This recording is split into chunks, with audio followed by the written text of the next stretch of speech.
जय स्टूडेंट, एक बार फिर आप सभी का स्वागत करता हूं आप ही के चैनल वीसीआईसी गुरुजी में। और जैसे कि मेरे ज्यादातर सब्सक्राइबर ये बोलते हैं कि सर आप जो है कमेंट्स का रिप्लाई बहुत कम करते हो या नहीं करते हो, तो हमारे कमेंट्स के क्वेश्चन ऐसे ही रह जाते हैं। जी हाँ, बहुत मुश्किल होता है सभी कमेंट्स का आंसर करने, लेकिन अभी इसी समस्या को दूर करने के लिए मैंने कुछ ऐसा किया है कि अब वीकली मैं एक वीडियो आपके लिए ऐसा जरूर लेकर आऊंगा जहां पे हम कुछ कमेंट्स को आपके सामने आपके कमेंट्स के आंसर देंगे। और वो ऐसे कमेंट्स होंगे जो कॉमनली हर स्टूडेंट पूछता है, यानी कि एक कमेंट का आंसर देने पे बहुत सारे स्टूडेंट्स का जो है उसमें फायदा होगा। तो यानी कि अगर आपने पिछले कुछ हफ्ते में हमारे इस चैनल पे कोई भी कमेंट किया है तो बने रहिए इस वीडियो में, शायद आपका भी कमेंट्स का आंसर हम इस वीडियो में देने वाले हैं। और अगर आपने कमेंट्स नहीं भी किया है तो आपकी जो समस्याएं हैं वो वही समस्याएं होती है जो दूसरे स्टूडेंट की होती है, तो आप भी बने रहिए। आज आपके सभी कमेंट्स का मैं यहाँ पर जवाब देने वाला हूँ। तो चलिए स्टूडेंट स्टार्ट करते हैं। तो चलिए स्टूडेंट, मैं सबसे पहला कमेंट स्टार्ट करता हूं। पहला जो हमें कमेंट्स मिला है वो है आयुष छेत्री का।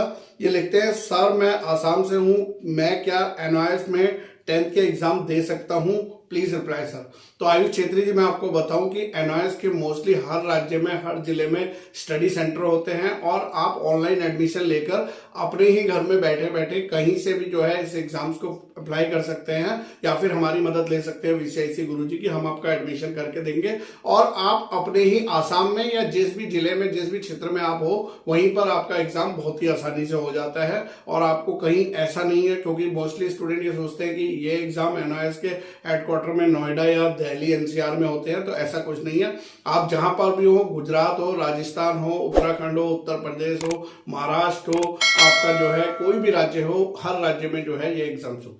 तो चलिए बढ़ते हैं अगले कमेंट की ओर। अगला कमेंट जो मेरे को मिला है वो आया है नीमा के नाम से।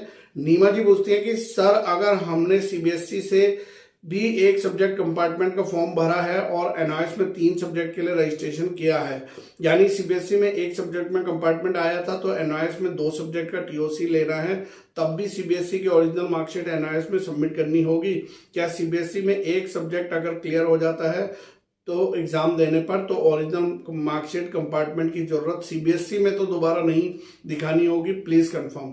तो नीमा जी, सबसे पहले तो मैं ये बताऊं आपको, आप किसी भी बोर्ड से अगर जब एनआईएस में ट्रांसफर होते हो और अपनी कोई भी सब्जेक्ट 1 या 2 सब्जेक्ट का टीओसी कराते हो तो ये मैंडेटरी है कि आपको ओरिजिनल फेल मार्कशीट एनआईएस में जरूर सबमिट करनी होगी, तभी आपके वो 1 या 2 सब्जेक्ट के मार्क्स जो है ट्रांसफर करे जाएंगे एनआईएस बोर्ड में। दूसरा चीज, अगर आप पूछ रहे हैं कि क्या ये सीबीएसई में भी जरूरत पड़ेगी, तो मोस्टली तो सीबीएसई में ऐसा कोई दोबारा से कंपार्टमेंट की मार्कशीट नहीं मांगी जाती है, तो वहां पर दिखाने की जरूरत नहीं होती है। लेकिन एनआईएस में ये मैंडेटरी है कि अगर आपने कोई भी सब्जेक्ट टीओसी कराया है तो आपको जरूर ओरिजिनल मार्कशीट सबमिट करनी है। तो मेरे ख्याल से नीमा जी आपको जो है सेटिस्फैक्ट्री आंसर मिल गया होगा। अगला जो हमको आया है वो आईडी है इनसेन इंसान। इन्होंने लिखा है, सर मेरा एक क्वेश्चन का सेट नंबर नहीं लिखा आंसर शीट में, तो क्या प्रॉब्लम होगा? जी हाँ, ये वो स्टूडेंट है जो अभी नवंबर दिसंबर में अपने जो है एनआईएस के रिटन एग्जाम देके आए हैं, थ्योरी के एग्जाम दे के आए हैं। तो जब हम आंसर शीट भरते हैं तो कुछ उसमें इंफॉर्मेशन भरा जाता है और उस इंफॉर्मेशन में से एक कॉलम ये भी भरा जाता है कि आप किस सेट का, क्वेश्चन पेपर के किस सेट का आंसर जो है यहाँ पर आंसर शीट में लिख रहे हो, आपके पास कौन सा क्वेश्चन पेपर का सेट आया है। वैसे तो जिम्मेदारी आपकी है कि उसको सही तरीके से आपको लिखना चाहिए, लेकिन अगर आपका छूट गया है या आपने नहीं लिख पाए हैं उसे तो घबराइए मत। ऐसा नहीं होगा कि आपकी कॉपी ही चेक नहीं होगी या आपको जो है फेल कर दिया जाएगा। मोस्टली जो डिसीजन होते हैं वो स्टूडेंट के फेवर में लिए जाते हैं।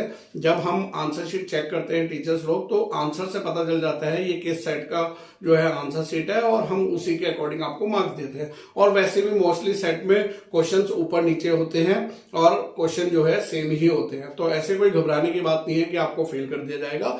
लेकिन मैं सभी स्टूडेंट से आग्रह करूंगा कि जिम्मेदारी के साथ में पूरे प्रॉपरली पढ़ के तब उसको फिल करिए, क्योंकि कहीं ना कहीं पे हो सकता है कभी कुछ कमी रहने से आपको नुकसान उठाना पड़ सकता है। फिलहाल तो आप डरिए मत, फिलहाल आपका जो है केस क्लियर है।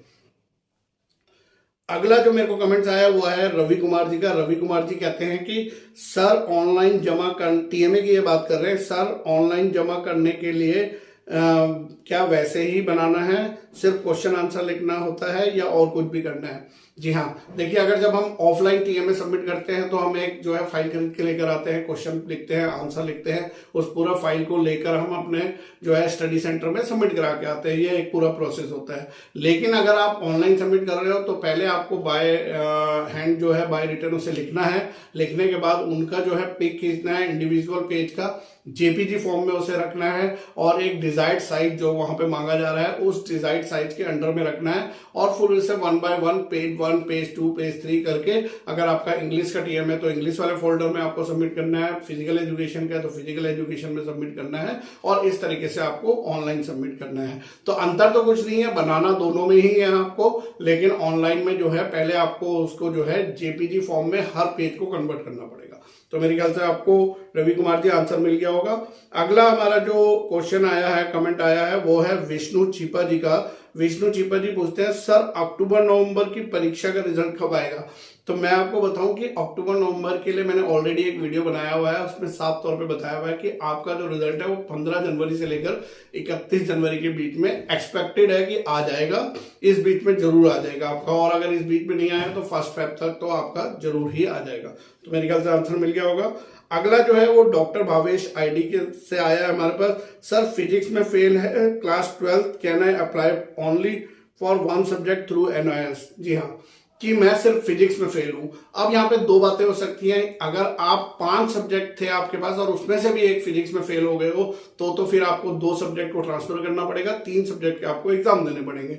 लेकिन आप ऑलरेडी पास हो 5 सब्जेक्ट में और फिर एक फिजिक्स में फेल हो गए हो और आपकी जो मार्कशीट है अदर बोर्ड की उसमें पास दिखा रहा है, तो यहाँ पे आप पार्ट एडमिशन ले सकते हो जिसमें आप सिर्फ फिजिक्स का एग्जाम दे सकते हो और फिजिक्स का एग्जाम पास कर सकते हो। उसमें कोई नंबर ट्रांसफर नहीं होंगे, सिर्फ आपको एनआईएस के द्वारा एक एनआईएस की मार्क स्टेटमेंट मिलेगी जिसमें फिजिक्स के मार्क्स होंगे। उसमें आपको एक ऑप्शन और दिया जाता है कि आप मैक्सिमम 4 सब्जेक्ट तक अप्लाई कर सकते हो। तो मेरे ख्याल से डॉक्टर भावेश जी आपको आंसर मिल चुका होगा। अगला आते हैं आकाश शर्मा जी पूछ रहे हैं मुझे ये बताओ कि अक्टूबर और ऑन डिमांड एग्जाम में क्या फर्क होता है?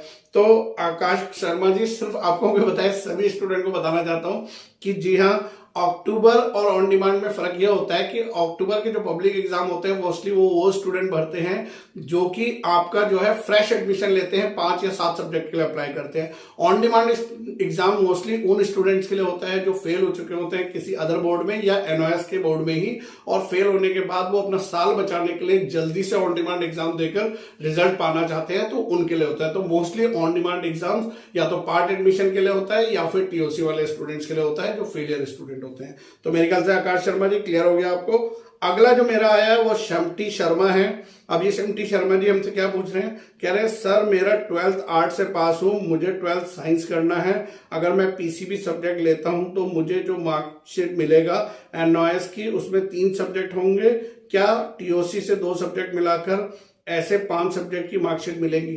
तो शर्मा जी बहुत अच्छा आपने जो है यहाँ पे क्वेश्चन पूछा। स्टूडेंट कंफ्यूज रहते हैं, लेकिन मैं आपको एक चीज बता दूं यहाँ पर कि अगर आप ऑलरेडी पास हैं किसी अदर बोर्ड से तो फिर आप 5 सब्जेक्ट के लिए ना ही अप्लाई कर सकते हो और ना ही आप कोई टीओसी ले सकते हो, क्योंकि आप ऑलरेडी किसी दूसरे बोर्ड से पास हो।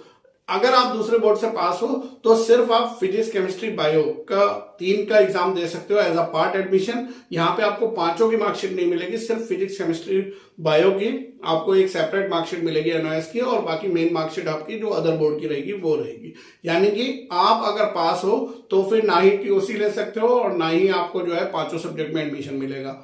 हाँ, अगर आप फेल हो तो आप टीओसी ले सकते हो। तो मेरे ख्याल से शर्मा जी आपको आंसर मिल गया होगा। अगला है दिनेश कुमार लाकरा जी। लाकरा जी पूछते हैं हमसे सर जी मेरे एडमिशन 20/10/2021 को कंफर्म हो गया है लेकिन बुक अभी तक नहीं आई है। जी हाँ, ये समस्या तो सभी की है कि एडमिशन हमने बहुत पहले ले लिया, बुक अभी तक नहीं आई है। मैं आपको बताऊं वैसे भी एनओएस जो है शुरू से लेथार्जिक रहा है बुक्स के मामले में, स्टडी मटेरियल को सेंड करने के मामले में, लेकिन अभी कुछ मैं 1 महीने से देख रहा हूं कि एक्टिव हुए हैं एनओएस बोर्ड के लोग, और उन्होंने एक ऑप्शन भी डाला है डैशबोर्ड में कि अगर आपको बुक्स रिसीव नहीं हुई है तो आप बुक नॉट रिसीव्ड का सबमिशन कर सकते हो, अपना रिस्पॉन्स दे सकते हो। और साथ ही साथ में टैकल करा जा रहा है कि किसी स्टूडेंट को बुक मिली है, किसी को नहीं मिली है। अभी बहुत सारे स्टूडेंट ऐसे हैं जिनका अप्रैल में एडमिशन हो गया लेकिन बुक्स पेंडिंग है।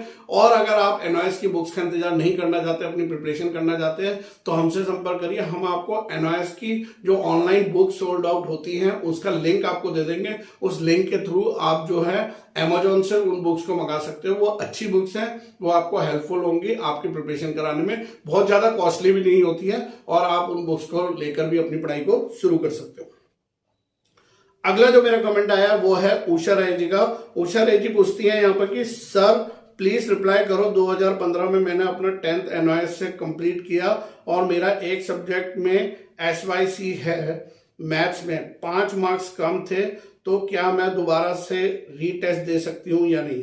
देखिए उषा जी, सबसे पहले तो यहाँ पर जो आप बता रहे हैं कि मैंने 2015 में दिया था और आपको पता है कि एनओएस में जो वैलिड रजिस्ट्रेशन होता है वो 5 साल के लिए होता है, तो आपका रजिस्ट्रेशन ऑलरेडी 2020 में समाप्त हो चुका है। तो अब आपको क्या करना पड़ेगा, अगर आप ये एनओएस बोर्ड की ही बात कर रही है कि एनओएस बोर्ड से ही आपने पास किया है, तो आपको एक अपॉर्चुनिटी एनओएस बोर्ड यहाँ पर जरूर दे देता है कि आप जो भी 5 सब्जेक्ट है, 4 जो आपने पास किए हुए हैं, उन चारों को ट्रांसफर कर दिया जाएगा, लेकिन आपको एक फ्रेश एडमिशन लेना पड़ेगा। उसमें चारों सब्जेक्ट ट्रांसफर हो जाएंगे और मात्र जो एक सब्जेक्ट आपका बच गया है मैथ्स का, उसका एग्जाम आप अप्रैल में देकर उसको जो है पूरा कर सकते हो। माफ कीजिएगा, अब अप्रैल में तो नहीं हो सकता है, लेकिन आप अक्टूबर के लिए अप्लाई कर सकते हो क्योंकि अप्रैल 2022 वाले एग्जाम तो क्लोज हो चुके हैं। तो ये थे आज के कुछ ऐसे कमेंट्स जिनको जो है मैं चाहता था कि आप तक लेकर आऊं, क्योंकि ऐसे बहुत सारे इसमें कॉमन कमेंट्स आए थे जो लग रहा था मेरे को कि आपको बताना चाहिए। अगर आपकी भी है कोई समस्या, लिख डालिए कमेंट्स में, मैं जरूर वीडियो लेकर आऊंगा उसका और आपके कमेंट्स को भी अपने वीडियो में शामिल करूंगा। आप में से अगर कोई भी ऐसा हो कि अपनी कोई समस्या सब तक शेयर करना चाहते हो, तो आप एक छोटी सी वीडियो क्लिप बनाकर भी मेरे व्हाट्सएप पर भेज सकते हो। उस वीडियो क्लिप को मैं अपने चैनल पे आपकी समस्या को दर्शकों के सामने जरूर लेकर आऊंगा और इसी तरीके के वीडियोस के लिए बने रहिए हमारे साथ। VCIC गुरुजी।